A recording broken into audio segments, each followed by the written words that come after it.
ચક્રવતી મહીજીઓ સંતે સંતે કરેલો એ પતો ગઈ મણિકરમ ઇખાગરાય વસભો કુંઠે નામ નરીશ્વર વિખાય કીર્તિ ભગવમ પતો ગઈ મણિકરમ ચૈતા ભારહમ વાસમ ચક્રવતી મહીજીઓ સંતે સંતે કરેલો એ પતો ગઈ મણિકરમ.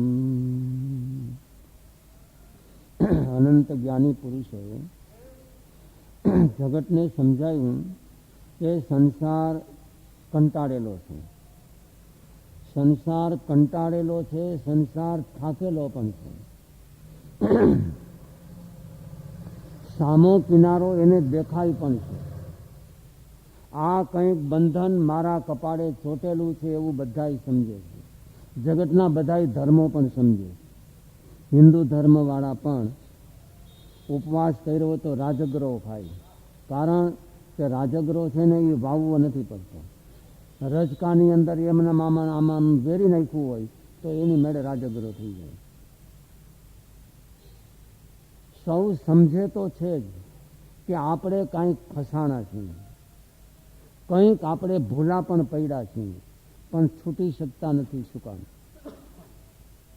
નથી છૂટી શકતા? કદમ આગે નથી વધી શકતો. સુખમાંથી બહાર નીકળી, સુખ કે દુઃખમાંથી બહાર નીકળી અને શાંતિ સુધી નથી પહોંચી શકતા. શું કામ? ચિકાસ નડે છે. ચિકાસ ચિકાસ શેની નડે? આઠે આઠ કર્મમાં ચીકણામાં ચીકણું કર્મ કયું? મોહની કર્મ. એ સૌથી વધુમાં વધુ ચીકણું, ગુંદાના ઠરિયા જેવું. સ્થિતિ પણ લાંબી અને જાત પણ ચીકણી. કદમ ભરવા જાવ તો પગ લપસી જાય, કારણ કે માયાના 1000 હાથ છે. એક હાથમાંથી છટકા તો બીજા હાથમાં પકડે ને બીજા હાથમાંથી પકડા તો ત્રીજા હાથમાંથી છૂટે. પરિગ્રહની માયામાંથી છૂટા તો કામભોગની માયામાં પકડે, કામભોગની માયામાંથી છૂટા તો રાગદ્વેષની માયામાં પકડે, રાગદ્વેષની માયામાંથી છૂટા તો મારા ને તારાની વળગણાની અંદર ચોટી જાય. એમ માયાના હાથ 1000 છે. તમે કેટલા હાથેથી છૂટા એ તમારે એનો અભ્યાસ કરવાનો છે. આપણે ધર્મ ધ્યાન કર્યું એટલે આપણે છૂટી ગયા એવું તમારે ન માનવાનું. આપણે એક હાથમાંથી છૂટશું તો બીજો હાથ પકડી લેવાના, અને બીજા હાથમાંથી છૂટા તો ત્રીજો હાથ પકડી લેવાનું. હાથ જે પકડાયો એ હાથ ખેંચી અને ચિકાસની અંદર પછાડી દે છે. જેમ જેમ બંધનમાંથી છૂટવાની કોશિશ કરો તેમ તેમ બંધન તમને વધુ ચોટે, વધુમાં વધુ ચોટે. એવો એક નિયમ છે. નિયમ એક એવો છે કે અજ્ઞાન છે ને એ સ્થિર છે. ભમરડો હોય ને, ભમરડો ગરિયો આમ એકદમ જોરથી ફરતો હોય ત્યારે તમને કેવો લાગે? હાવ સ્થિર લાગે, હાવ સ્થિર થઈ ગયો હોય એવું લાગે. અને જ્યારે સમાપ્તિનો સમય આવે ને ત્યારે ફરતો હોય એવું લાગે, અને એક ગોળ ચકરડું ઘૂમી અને પછી પૂરું થઈ જાય, સમાપ્તિ થઈ જાય. એમ અજ્ઞાન છે ને, અજ્ઞાન, અજ્ઞાનમાંથી નીકળવાનો પ્રયત્ન કરો ત્યારે જ અજ્ઞાન તમને પરેશાન કરે. અજ્ઞાનમાં પૈડાવો ત્યાં સુધી અજ્ઞાન તો તમને હાંચવે રાખે કે હોઈ જાવ છાના મના. એટલે કબીર સાહેબે એક ભજન ગાયું છે, એક કટાક્ષ નાખ્યો છે કબીર સાહેબે કે સસરો સૂતો ને વહુ રે હિંચકાવે, સુઈ જાવ ને સસરાજી બાર બાગડા બોલે. સસરો એટલે આત્મા, સસરો એટલે આત્મા અને વહુ એટલે માયા. સસરો સૂતો ને વહુ હિંચકા મારે, સુઈ જાવ ને સસરાજી બાર બાગડા બોલે. આ કબીર સાહેબના શબ્દો છે. કબીર પણ પોતાના આત્મા સુધી પહોંચી ગયેલો પુરુષ હતો, જેવો તેવો માણસ નહોતો. સત્યને સમજી ગયેલો અને સત્યને પામી ગયેલો પુરુષ હતો.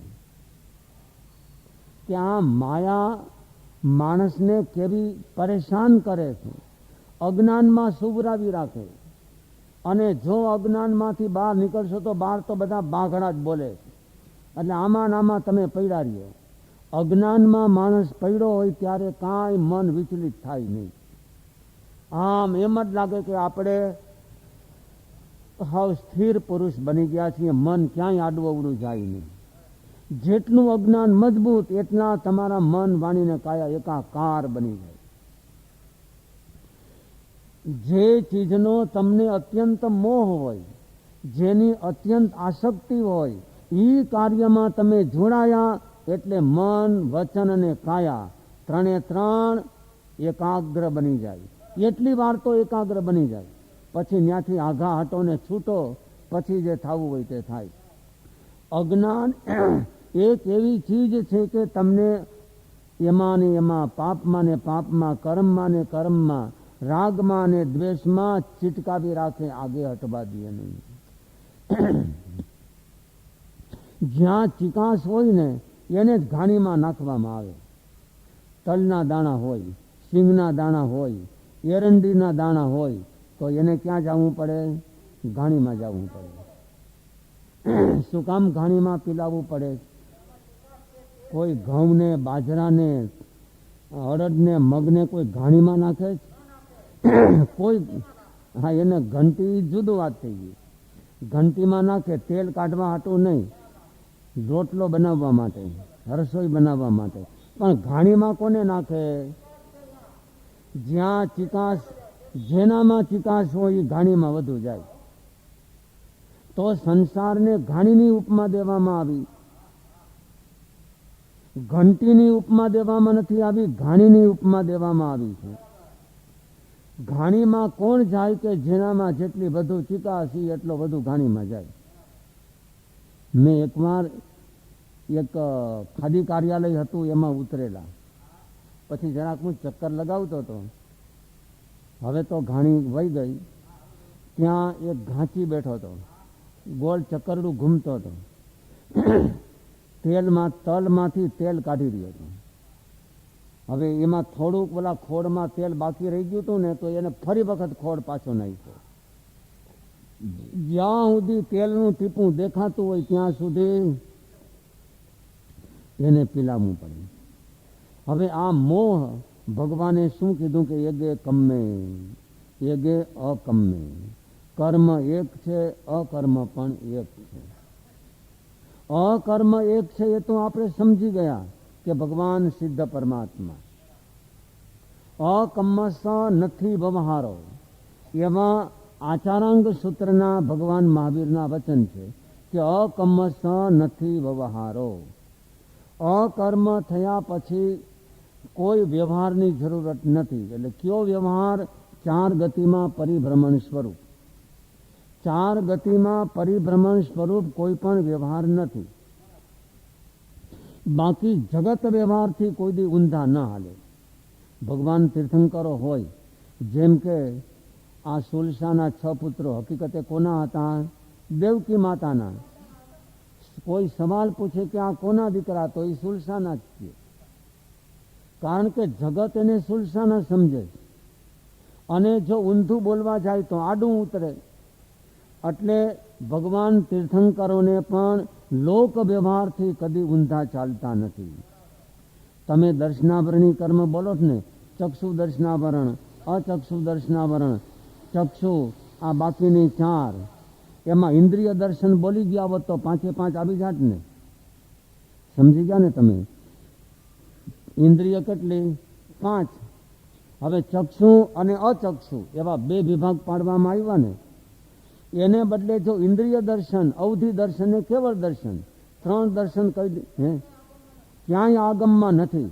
શું કામ નથી? કારણ કે દુનિયા આંખેથી જોયેલાને દર્શન છે, સાંભળેલાને દર્શન નથી કહેતું, સૂંઘેલી ચીજને દર્શન નથી કહેતું, સ્વાદને દુશ્મન કહેતું નથી ને સ્પર્શને પણ દુશ્મન કહેતા નથી. એટલે જગત વ્યવહારને ભગવાન તીર્થંકરો પણ ઉલ્લંઘતા નથી. એ પણ જગત વ્યવહારને સમજી અને પછી આગળ કામ કરતા હોય છે. કહેવાનો ભાવાર્થ એટલો જ છે કે અકમ્મસ નથી વ્યવહારો, જ્ઞાન વ્યવહાર નથી. શેનો વ્યવહાર નથી? કે ચાર ગતિના પરિભ્રમણનો વ્યવહાર નથી. એટલે એ અકર્મ એક છે એ તો સમજાઈ જાય છે, પણ કર્મ એક કેવી રીતથી? કર્મ 8 પ્રકારના, એની પ્રકૃતિ કેટલી? 148. 148 પણ કહેવાય ને 158 પણ કહેવાય. તો હવે આ બધા જે કંઈ પણ કર્મ પ્રકૃતિઓ છે એ ભલે એનો વ્યવહાર, એનું વર્ણન ભલે મોટા પ્રમાણથી કર્યું, પરંતુ એ બધાનો બાપ કોણ? મોહનીય કર્મ એનો બાપ. મોહનીય કર્મ અત્યંત ચીકણું છે. એક કર્મને તમે જીતવાની કોશિશ કરો તો બીજા કર્મ જીતવા માટેની કોઈ મહેનત કરવી પડતી નથી. માસ્તુસ મુનિ કહો, અયવંતા મુનિ કહો, એને કયું કર્મ કાબુ કર્યું? મોહનીય કર્મ કાબુ કર્યું. તો એવમ કમાણી રસંતી મોહની જે ખયમ ગયે. જો મોહનીને તમે કાબુ કરશો તો બાકી બધા કર્મ એની મેળે ડાયાને ડમરા થઈ જશે, કાબુમાં આવી જશે. તો એગે કમ્મે જે ભગવાન મહાવીરે કીધું, મહાવીરે જ કર્મના 8 પ્રકાર બતાવ્યા. કર્મની 148 પ્રકૃતિ પણ મહાવીરે જ બતાડી. પણ જૈન ધર્મ છે ને સ્યાદવાદ છે. સ્યાદવાદ એટલે કે એકાંતવાદ નથી. કોઈ વાતને તમે એક જ દ્રષ્ટિથી ન વિચારો, સર્વ દ્રષ્ટિથી વિચારો. સર્વાંગ સિદ્ધિ તો જ પ્રાપ્ત કરી શકો કે સર્વ રીતે જો તમે વિચારી શકતા હો તો. એકાંત જો તમે પકડવા જશો તો તમે જડ થઈ જશો, તમે જડમતી બની જશો. મહાવીરે આચારમાં ધર્મ બતાવ્યો છે, મહાવીરે ક્રિયામાં ધર્મ બતાવ્યો નથી. તો તમે જડમતી થઈ જશો. તમે તો જડ બન્યા, પરંતુ કંઈક ને પણ તમે જડતામાંથી બહાર કાઢી શકશો નહીં. એટલે મોહની કર્મ એક પ્રકારનો બોજો છે. આ બોજાથી આ બોજો આત્મામાં ઉથલ પાથલ કેવી રીતે કરે છે? 7 પ્રકારની સમુદ્ઘાત કહેવામાં આવી. એમાં એક સમુદ્ઘાતનું નામ છે કષાય સમુદ્ઘાત. કષાય સમુદ્ઘાત એટલે હું? ક્યારેક ક્રોધની, ક્યારેક અહંકારની, ક્યારેક કપટની કે ક્યારેક લોભ લાલચની અંદર ઉથલ પાથલ શરૂ થાય. સમુદ્ઘાતનો અર્થ શું? ઉથલ પાથલ. એક પાણી ચૂલા ઉપર તમે મૂક્યું હોય, હરખાએ અગ્નિ કરી હોય, અને પાણી ખૂબ જ્યારે ઉકળી ઉઠે ત્યારે ખદબદ ખદબદ થઈ નીચેનું પાણી ઉપર ને ઉપરનું પાણી નીચે, ઉપરનું નીચે ને નીચેની ઉપર. એવી જ રીતે કષાય એક પ્રકારની અગ્નિ છે. માયા અને લોભ એ 2 ઠંડી અગ્નિ છે, એ ટાઢી અગ્નિ કહેવાય. ક્રોધ અને અહંકાર એ ભડકે હડકતી અગ્નિ છે. ક્રોધ અને અહંકાર એના ભડકા દેખાય. કપટ અને લોભ એ છુપી અગ્નિ છે, ખબર ન પડે. બહાર દિશે નહીં ધુઆં ઓર માય લગી હે લાઈ. એ એટલા બધા ભેદી હોય, એટલા બધા ઊંડા હોય કે એની ઉષ્ણતાને બાજુમાં બેઠેલો પણ ઓળખી ન શકે. આ 2 ભેદી અને 2 ભડભડિયા. ભડભડિયા હોય એટલે હું મોઢેથી બંબાસ્ટ કર્યા જ કરે, બંબાસ્ટ કર્યા જ કરે, એ ભડભડિયા કહેવાય. ક્રોધ અને અહંકાર એ 2 ભડભડિયા છે. માયા અને લોભ એ 2 કેવા છે? એ ભેદી ચીકણા. આ એક ભેદી દુશ્મન અને એક ભડભડિયો દુશ્મન. હજી ક્રોધ અને અહંકારને ઓળખવો સહેલો, પણ કપટ અને લોભ એને ઓળખવો જરાય સહેલો નહીં. એ ભેદી અગ્નિ છે. ખબર ન પડે તમને, પણ તમને ઉલાડી નાખે. ઉનાળો હોય ને, ઉનાળાની ગરમી, એ ઉનાળાની ગરમીમાં તળાવ ભલે સુકાય, પણ કડકડતી ઠંડી હોય ને એ ઝાડવા આખાને બાળી નાખે. જો તમે અનુભવ કર્યો હોય, જાણતા હો, તો કડકડતી ઝાડવા ઉનાળાના દિવસોમાં ગરમ થાય, પણ પાંદડા હુકા ન હોય, પાંદડા સુકાય નહીં, ઉલટાની વસંત ઋતુ પછી નવો પાણીનો પ્રવાહ જમીનમાં શરૂ થાય, પણ શિયાળાની ઠંડી આવે, આખા ઝાડવાને ઝાડવા બાળી નાખે, અને એમાં પણ અમુક અમુક ટાઈમે સૂર્ય ઉગવાના સમયે એક જાતનો પવન શરૂ થાય. એ પવનના ઝપાટામાં, ઠંડીના ઝપાટામાં તમે આવી ગયા તો લોહી તમારું થીજી જાય અને હાડકાં ન્યાને ન્યા સ્થિર થઈ જાય. એટલે ક્રોધ અને અહંકાર કરતા પણ માયા અને કપટને ઓળખવા ઘણા આકરા છે. કારણ કે એ ભેદી દુશ્મન છે. એનું તંત્ર અંદરમાં ચાલતું હોય અને આનું તંત્ર આંખની સામે ચાલતું હોય. ક્રોધી અને અહંકારીનું તંત્ર આંખની સામે ચાલતું હોય અને આનું તંત્ર કંઈક પ્રકારના પડદાની ભીતરમાં ચાલતું હોય. એટલે જહાં વાઈ તહાં કારી એવી ન હોય. જેવું બોલતો હોય એવું જ એના મનમાં હોય, એવું એના જીવનમાં કદી સંભવી ન શકે. હવે આ 4 પ્રકારના કષાય, હવે એ 4 પ્રકારના કષાયો એવા તો ચીકણા અને એવા તો પછડાટી દેવાવાળા છે કે એના બંધનોથી તમે છૂટી શકતા નથી. આત્માને ભાર હોય તો શેનો ભાર? આત્મા દટાણો હોય તો શેનાથી દટાણો? આત્મા કચડાતો હોય તો શેનાથી કચડાય? અકમસ નથી વ્યવહારોનો અમુક લોકો એનો ગેરઉપયોગ કરે છે. અકમસ આત્માને કંઈ કર્મ તો લાગતા નથી. આત્મા રૂપી કે અરૂપી? આત્મા અરૂપી. અરૂપીને કોઈ કર્મનો સ્પર્શ હોય? ન હોય. કર્મનો સ્પર્શ ન હોય. કર્મને કર્મનું આત્માને અવગાહીને રહેલા છે. આત્માની અંદર નથી, અંદર નથી, અડીને છે. આ તો બધું અડીને જ છે, બારોબાર જ છે.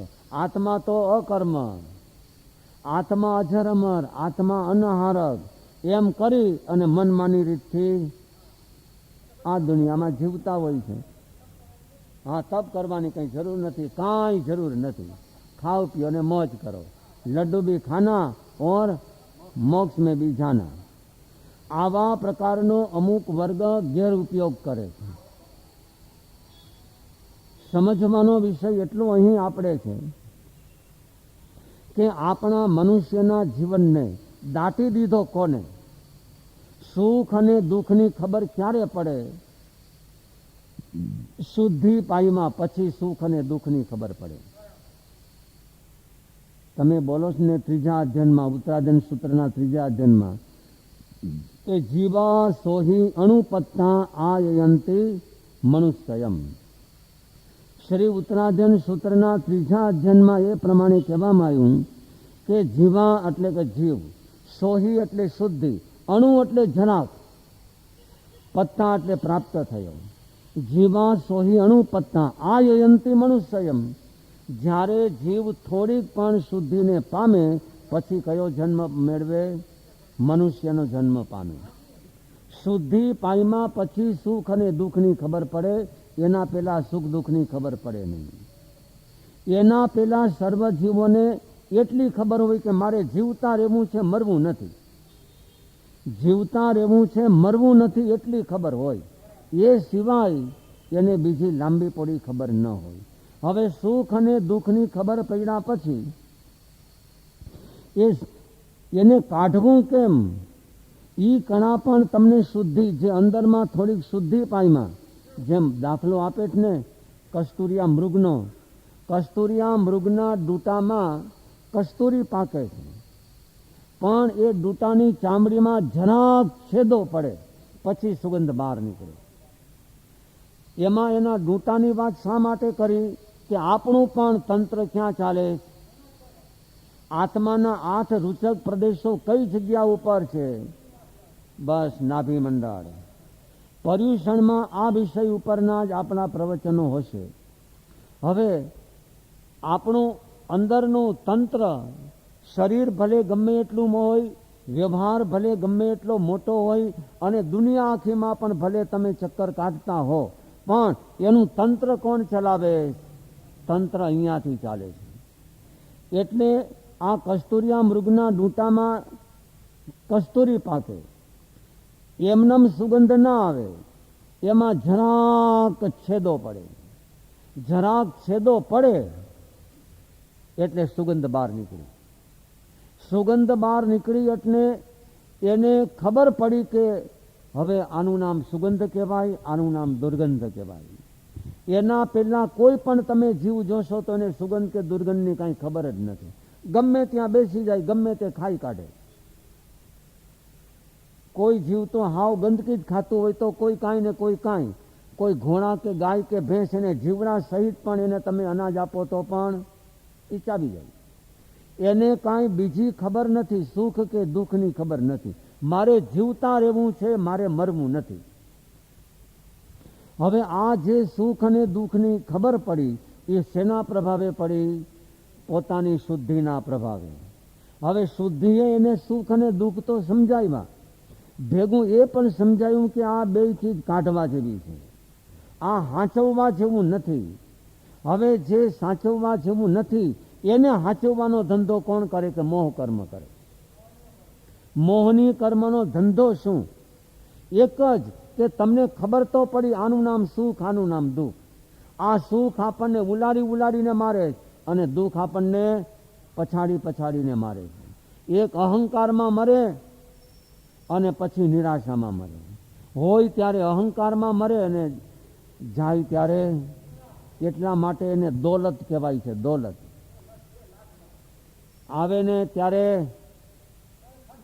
છાતી કાઢે, આમ વાહમાં લાત મારે એટલે આમ છાતી કાઢીને હાલે. જાય ત્યારે અહીંયા લાત મારે એટલે બેવડો વરી જાય. તો આ સુખ અને દુઃખ એ કેમ આપણા જીવનમાંથી આપણે કાબુ કરવા? એવું સુખ શું કામનું, એવો મુગટ શું કામનો કે જે આપણું માથું પણ ભાંગી નાખે, એવા કુંડળ શું કામના કે કાન તોડી નાખે, એવા ઘરેણા શું કામના કે આપણા હાથ અને પગને પણ ઈજા પહોંચાડી દે. તો આવું સુખ અને આવું દુઃખ કે જે આપણને બોજો, મૂંઝવણ અને મુશ્કેલીનું નિમિત્ત બને છે, આ બધું આવ્યું ક્યાંથી અને કેવી રીતથી ઊભું થાય છે એ ઇતિહાસ આવતીકાલે આપણે વિચારવાનો છે. રવિવારે જાહેર કર્યું ને કે ટેન્શન ક્યાંથી આવે છે. માથા ઉપર આટલું બધું ભારણ ક્યાંથી ઊભું થાય છે? આ કોઈ આકાશમાંથી પાર્સલ મોકલે છે કે આ ભોમાંથી બહાર નીકળે છે? ક્યાંય બહારથી નથી આવતું. આ બધાય ધંધા મોહ કર્મના છે. ટેન્શન, ઉપાધિ, ચિંતા કે માથાનું ભારણ, આ બધું જે કંઈ પણ ઊભું થાય છે કેવી રીતે ઊભું થાય છે? આખો ભગવાન મહાવીરે એનો ઇતિહાસ બતાવ્યો કે આ કયા ઝાડવાની પેદાશ છે. ટેન્શન એટલે કે ચિંતા એ કયા ઝાડવાની પેદાશ છે? જે ઝાડવામાં ચિંતાઓ પેદા થતી હોય એ ઝાડવું તમે ઉડાડો. જો એ ઝાડવું તમે ઉડાડી નાખશો તો ચિંતાના બોજથી મુક્ત થઈ જશે. તો આ ચિંતાઓ કેવી રીતથી માથામાં ઊભી થાય છે અને આ યુગમાં આટલી બધી ચિંતાઓ શા માટે આવી પડી? આજથી 60 વર્ષ પહેલા કોઈના માથા ઉપર આટલી ચિંતાઓ હતી નહીં. કોઈને ઊંઘની ગોળી કોને કહેવાય એ કોઈને ખબર નહોતી. અને આજે તમે જોશો તો ઘણા ભાગના લોકોને ઊંઘની ગોળીની જરૂરત પડતી હશે. તમે એક હિસાબ માંડો, આ પૃથ્વી ઉપર વધારેમાં વધારે ગાંડા ક્યાં છે? માંડો જ કોઈ દી હિસાબ? ગાંડાઓની વધુમાં વધુ સંખ્યા ક્યાં છે? ગાંડાઓની વધુમાં વધુ સંખ્યા અમેરિકામાં છે. અમેરિકામાં વધુમાં વધુ ગાંડાઓની સંખ્યા છે. આખી પૃથ્વીમાં તમે કોઈ પણ અમેરિકન હોય એને તમે પૂછી જોજો. અને ઓછામાં ઓછા ગાંડા કયા દેશમાં? આપણા હિન્દુસ્તાનમાં, ભારતમાં ઓછામાં ઓછા ગાંડાઓ. વાતો તમે શેરીએ શેરીએ, ગલીએ ગલીએ મેન્ટલ ડોક્ટર બેઠો હોય ને ત્યાં ભીડ જામતી હોય. બસ હાવ ક્ષણિક સંસાર, તકલાદી વ્યવહાર, બટકણા સંબંધો, જરાય પણ ચિંતાઓ સહન કરી શકતા નથી. આ વરટેક થયું ને 5 વર્ષ પહેલા, ત્યારે અમેરિકનોને પૂછજો તો ખરા કે તમારી હાલત શું હતી. વાઘ સામે બેઠો હોય ને જેમ થરથરતા હોય એમ બધા, એનામાં સ્ટેમિના ચાલી જાય. વધારે પડતો વૈભવ, વધારે પડતું સુખ અને વધુ પડતી સગવડતા એ દુઃખનો મોટામાં મોટો દરવાજો છે. દુઃખનો મોટામાં મોટો દરવાજો કયો? વધુમાં વધુ સગવડતા, વૈભવનો કોઈ પાર નહીં, સગવડતાની કોઈ માપ નહીં, અત્યંત સગવડતાઓ એ મોટા દુઃખનો દરવાજો છે. વાહ મોટો અહીં તો શું છે કે આશ્વાસન લેવા માટેની અનુકૂળતાઓ છે કે ભાઈ ચંદન બાળાને દુઃખ પડ્યા હતા, સતી સીતાને પણ આવ્યા હતા, ભગવાન મહાવીરને પણ કષ્ટ ભોગવવું પડ્યું. હવે તો પછી આપણને થોડુંક તો આવે ને, કાંઈક જરા તરા તો આશ્વાસન એને મળી જાય. વાહ એને આશ્વાસન કોનું લેવું? ન્યા ચંદન બાળાનો દાખલો અહીંયા બની શકે, ન્યા બની શકે? સતી સીતાનો દાખલો આ દેશમાં બની શકે. આ દેશમાં અત્યારે પણ એવા ઘણા પવિત્ર આત્માઓ હોય છે. એવા પવિત્ર આત્માઓ કોઈ કોઈ જોવામાં આવ્યા કે આપણને પણ વંદન કરવાનું મન થઈ જાય. એટલે ઘણા એવા પવિત્ર પૂજ્ય પુરુષો, સંસારમાં રહેલાની વાત કરું છું, ઘણા એવા પૂજ્ય આત્માઓ હોય છે કે એની પવિત્રતા, સ્વચ્છતા અને નિર્મલતા જોઈએ તો આપણને પણ અહોભાવ આત્મામાં જાગૃત થાય. તો કહેવાનો ભાવાર્થ એટલો જ છે કે આ બધા ચિંતાના આટલા બધા પાર્સલો દુનિયામાં ઉતરી પડ્યા ક્યાંથી? કોણ શત્રુ પેદા થયો કે જે વાત 60 વર્ષ પહેલા નહોતી એ વાત આજે 8 વર્ષના છોકરાથી, 6 વર્ષના છોકરાથી લઈને 80-90 વર્ષના બુઢાઓ સુધી પહોંચી ગઈ. ટેન્શન ક્યાંથી આવ્યું? ક્યાં ઝાડવાની આ પેદાશ? કયા ખેતરમાં આ બધા ઝાડવા ઉગે? એનું ઉન્મૂલન કેમ કરવું? એનો મહાવીરે માર્ગ સમજાવ્યો છે, રસ્તો બતાવ્યો છે.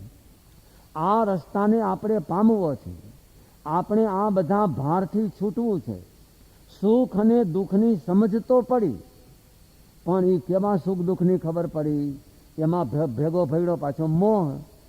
એટલે મોહ તમને સારું કામ કરવા દે નહીં, સારે રસ્તે ડગલું ભરવા દે નહીં. પૈસા વધી ગયા હોય તો હાલો ને એક આપણે વર્લ્ડ ટૂર કરી આવીએ, રખડી આવે આખી પૃથ્વી ઉપરમાં 5-10 લાખ રૂપિયા ઓછા કરીને ઘેરે વયો આવે. પણ બાજુમાં કોઈક બિચારો દુઃખી થતો હોય તો એને 2 પાલી બાજરો ન દે. આ બધા માથું તોડી નાખે એવો મુગટ કામનો શું? તમને ચિંતાઓથી ઘેરી લે એવું સુખ અને એવી સગવડતા કામ નહીં શું?